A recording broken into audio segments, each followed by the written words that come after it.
तो प्रकाश के अपवर्तन के बारे में हम समझाए थे कि प्रकाश के अपवर्तन क्या होता है। तुम लोग जवाब दे सकते हो कि प्रकाश के अपवर्तन किसे कहते हैं? बोलो। जब कोई संघन माध्यम में जाता है, गलत है।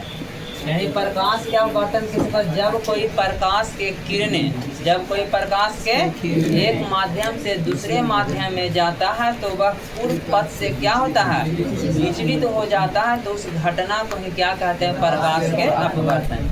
उतना आपको अच्छे ढंग से कल हम बताए थे कि एक माध्यम से दूसरे माध्यम में जाता है तो कैसे विचलित होता है, क्यों विचलित होता है, जो आपको हम बताए थे कि जब कोई प्रकाश के किरणें विरल से संघन में जाता है तो क्या होता है? अभिलंब की ओर मुड़ जाता है। और जब कोई प्रकाश की किरणें संघन से विरल में जाता है तो अभिलंब से दूर भागता है। क्यों दूर भागता है? एग्जाम्पल देकर आपको समझाए थे। अब विरल से जब संघन में आता है तो क्यों अभिलंब की ओर मुड़ जाता है, वो भी आपको एग्जाम्पल देकर आपको समझाए थे ना, वो आपको क्लियर कर दिए हैं। आज आपको समझना है प्रकाश के अपवर्तन के नियम। प्रकाश के अपवर्तन के नियम। प्रकाश के अपवर्तन के कितने नियम होते हैं? 2 नियम होते हैं। कितने नियम होते हैं? 2 नियम होता है। पहला होता है आपतित किरण, अपवर्तित किरण तथा आपतन बिंदु पर खींचा गया लंब तीनों एक ही तल में होता है। पहला होता है आपतित किरण, आपतित किरण, अपवर्तित किरण, अपवर्तित किरण तथा आपतन बिंदु पर, आपतन बिंदु पर, आपतन बिंदु पर खींचा गया लंब, खींचा गया लंब तीनों एक ही तल में होते हैं। तीनों एक ही तल में होते हैं। ठीक है। दूसरा क्या होता है? किसी विशेष रंग, किसी विशेष रंग के किरणों के लिए, किसी विशेष रंग के किरणों के लिए आपतन कोण की ज्या, आपतन कोण की ज्या एवं अपवर्तन कोण की ज्या के अनुपात, किसी विशेष रंग के किरणों के लिए आपतन कोण की ज्या एवं अपवर्तन कोण की ज्या के अनुपात एक नियतांक होता है। नियतांक, नियतांक होता है जिसे कौची, जिसे स्नेल के नियम कहा जाता है ना। जिसे क्या कहते हैं? स्नेल के नियम कहते हैं। यानी प्रकाश के अपवर्तन के 2 नियम। पहला क्या लिखें? आपतित किरण, अपवर्तित किरण तथा आपतन बिंदु पर खींचा गया लंब तीनों क्या होते हैं? एक ही तल में होते हैं ना, एक ही तल या एक ही समतल में होते हैं। दूसरा क्या होता है? किसी विशेष रंग के किरणों के लिए आपतन कोण की ज्या, आपतन कोण की ज्या और अपवर्तन कोण की ज्या के अनुपात क्या होता है? एक नियतांक होता है जिसे स्नेल का नियम कहते हैं। आपको पूछेगा कि स्नेल का नियम किसको कहते हैं जी? तो लिखना है किसी विशेष रंग के किरणों के लिए आपतन कोण की ज्या एवं अपवर्तन कोण की ज्या के अनुपात क्या होता है? एक नियतांक होता है जिसे स्नेल का नियम कहते हैं। नियतांक का मतलब क्या होता है? आपतन कोण की ज्या, आपतन कोण की ज्या को साइन आई से और अपवर्तन कोण की ज्या को साइन आर से सूचित करते हैं। साइन आई बटा साइन आर बराबर क्या होता है?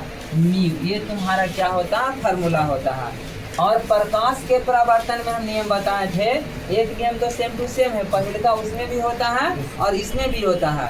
और दूसरा का खाली होता है कि अपवर्तन परावर्तन, आपतन कोण और परावर्तन कोण के क्या होता है? बराबर होता है। प्रकाश के परावर्तन के 2 नियम, प्रकाश के परावर्तन के 2 नियम, यानी आपतन कोण परावर्तन कोण के बराबर होता है दूसरा आपतित किरण, परावर्तित किरण तथा आपतन बिंदु पर खींचा गया लंब तीनों एक ही तल में होता है। तो वो पॉइंट उसमें भी होता है और वो पॉइंट इसमें भी होता है। खाली इसमें क्या करना, उसमें परावर्तित किरण की जगह इसमें बोलना अपवर्तित किरण, यानी आपतित किरण और अपवर्तित किरण तथा आपतन बिंदु पर खींचा गया लंब तीनों क्या होते हैं, एक ही तल में होता है। दूसरा क्या होता है, किसी विशेष रंग के किरणों के लिए आपतन कोण की ज्या और अपवर्तन कोण की ज्या के अनुपात क्या होता है, एक नियतांक होता है जिसे स्नेल का नियम कहते हैं। यानी फार्मूला साइन आई बटा साइन आर बराबर क्या होता है, म्यू होता है। यानी प्रकाश के अपवर्तन क्या हो गया, क्लियर हो गया। अब आगे आपको सामान यहाँ देखना है, यहाँ हम लिखे हैं बाबू गोलीय लेंस। तो गोलीय लेंस के भी डिफिनेशन आपको हम पिछले क्लास में बताए हैं कि गोलीय सतहों से घिरे हुए पारदर्शक पदार्थ के वह टुकड़ा, गोलीय सतहों से घिरे हुए पारदर्शक पदार्थ की वह टुकड़ा जिसका कम से कम एक सतह क्या होते हैं, गोलीय या वक्रीय होते हैं, तो उस टुकड़े को ही क्या कहते हैं, लेंस कहते हैं। लेंस होता है दो प्रकार के, एक होता है कौची उत्तल, एक होता है कौची अवतल होता है, ठीक है। तो अब समझना है, यानी दर्पण में आपको गोलीय दर्पण पढ़ाया है, तो गोलीय दर्पण में होता था वक्ता त्रिज्या, वक्ता केंद्र, फोकस बिंदु, फोकस दूरी। उसी प्रकार से गोलीय लेंस में भी क्या पढ़ना है, सबसे पहले यहाँ देखते हैं, फिगर पढ़ते हैं।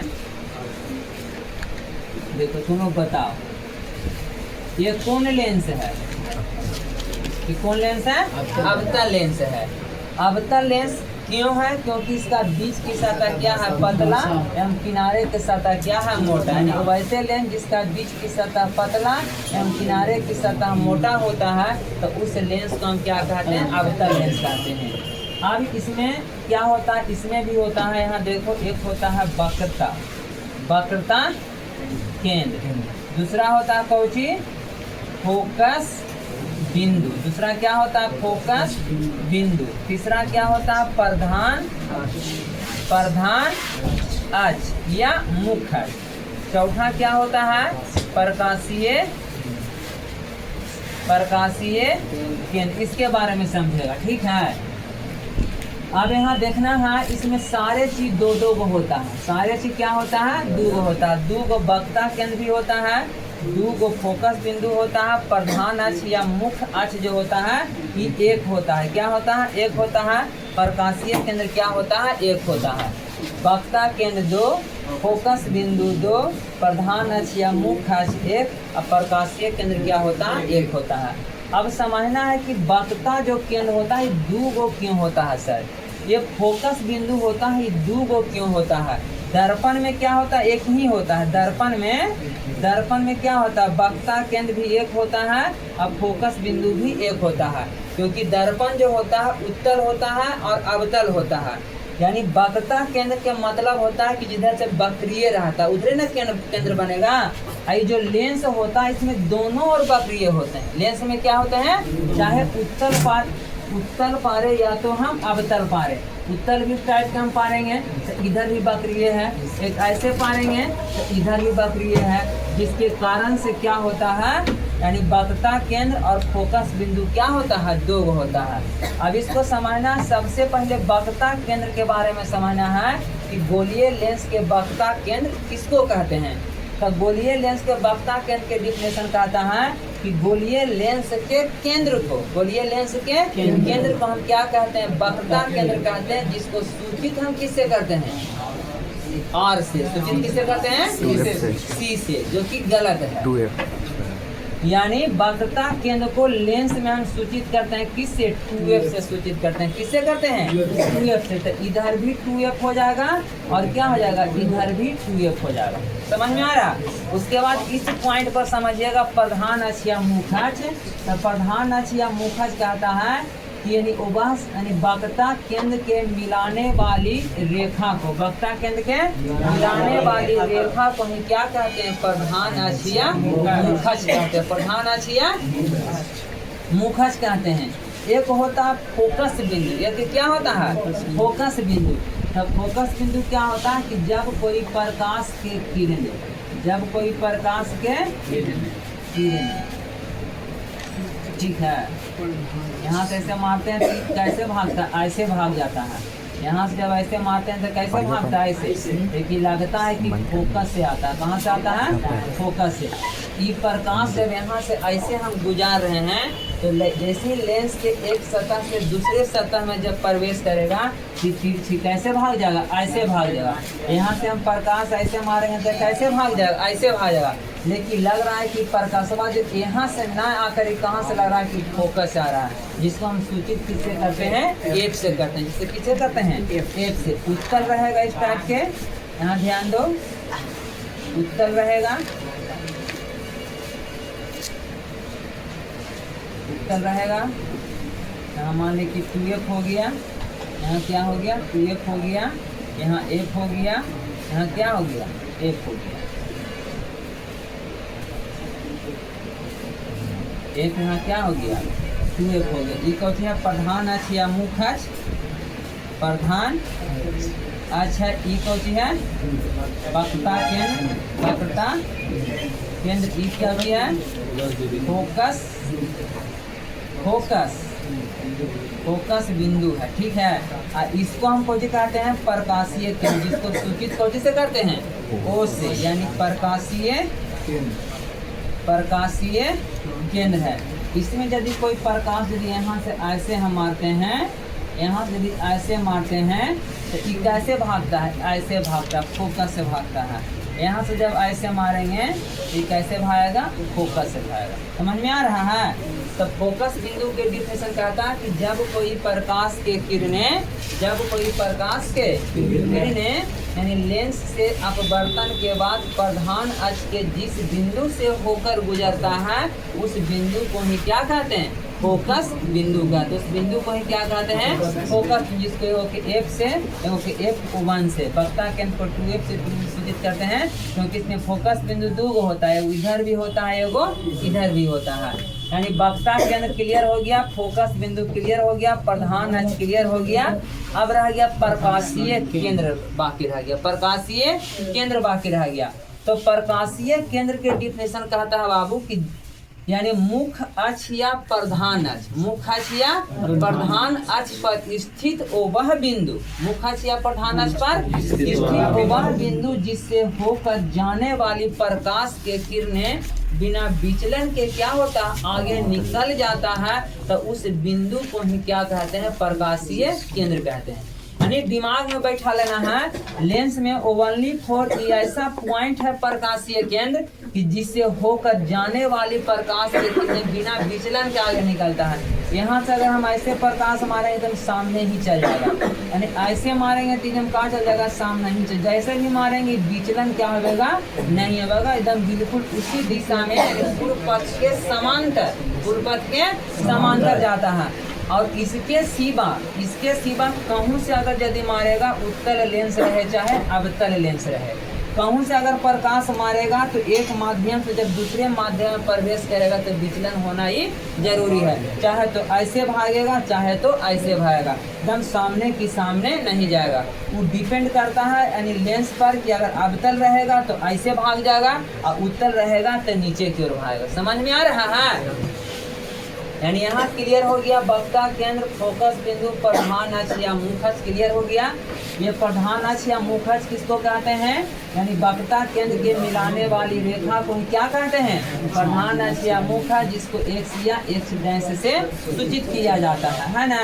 और वक्रता केंद्र किसको कहते हैं, तो गोलीय लेंस के केंद्र को हम क्या कहते हैं, वक्रता केंद्र कहते हैं, जिसको सूचित हम किससे करते हैं, 2f से करते हैं।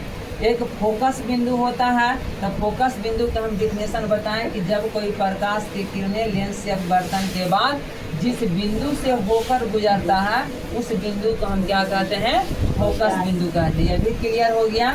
यहाँ क्या होता है, प्रकाशीय केंद्र होता है। प्रकाशीय केंद्र के हमने डिफिनेशन बताया कि मुख्य अक्ष या प्रधान अक्ष पर स्थित वह बिंदु, मुख्य अक्ष या प्रधान अक्ष पर स्थित वह बिंदु जिससे होकर जाने वाली प्रकाश के किरणें, जिससे होकर जाने वाली प्रकाश के किरणें बिना विचलन के क्या होता है, आगे निकल जाता है तो उस बिंदु को ही क्या कहते हैं, प्रकाशीय केंद्र कहते हैं, जिससे सूचित किससे किया जाता है जी, ओ से किया जाता है। यानी दिमाग में आपको बैठाना है कि यानी लेंस में एक ऐसा ही पॉइंट है, आपको इससे ऑब्जेक्टिव पूछेगा, 1 नंबर का ऑब्जेक्टिव पूछता है कि लेंस में कौन ऐसा स्थान से जब कोई प्रकाश की किरणें गुजारे के बिना विचलन के आगे निकल जाएगा।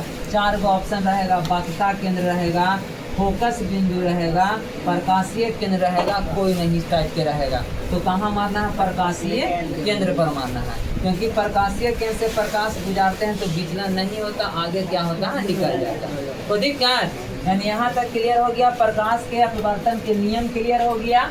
बोलिए लेंस में वक्रता केंद्र, फोकस बिंदु, वक्रता त्रिज्या क्लियर हो गया। अब आगे आपको समझना है, अब यहाँ लिखे हैं, बोलिए लेंस में फोकस दूरी और वक्रता त्रिज्या क्लियर किए हैं। अगला है गोलीय लेंस के चिन्ह परिपट्टी, गोलीय लेंस के चिन्ह परिपट्टी। तो गोलीय लेंस के बाबू जो चिन्ह परिपट्टी होता है, जो दर्पण में बताए हैं वह भी इसमें भी होता है। चलिए यहाँ पर फिगर आप लोग देख लीजिए। गोलीय लेंस में चिन्ह परिपट्टी सबसे पहला लिखना कि गोलीय लेंस में किसी भी प्रकार के दूरी, गोलीय लेंस में किसी भी प्रकार के दूरी को लेंस के यानी प्रकाशीय केंद्र से मापते हैं। कहाँ से मापते हैं, प्रकाशीय केंद्र से मापते हैं, प्रकाशीय केंद्र से मापते हैं। दूसरा कहता है कि आपतित किरण के दिशा में मापी गई दूरी का चिन्ह क्या होता है, धनात्मक होता है। तीसरा कहता है कि आपतित किरण के विपरीत दिशा में मापी गई दूरी का चिन्ह क्या होता है, ऋणात्मक होता है। ये पैराग्राफ से समझना है। ये क्या होता है, मूल बिंदु, मूल बिंदु के दाहिने ओर के दूरी क्या होता है, प्लस होता है। इसके यानी जो बाईं ओर दूरी नापा जाता है क्या होता है, माइनस होता है। ऊपर की ओर जो हम दूरी नापते हैं माइनस होता है, क्या होता है, माइनस होता है। इसमें लेंस में किसी भी प्रकार के दूरी को हम कहाँ से मापते हैं, लेंस में किसी भी प्रकार के दूरी को हम कहाँ से मापते हैं, यानी प्रकाशीय केंद्र से।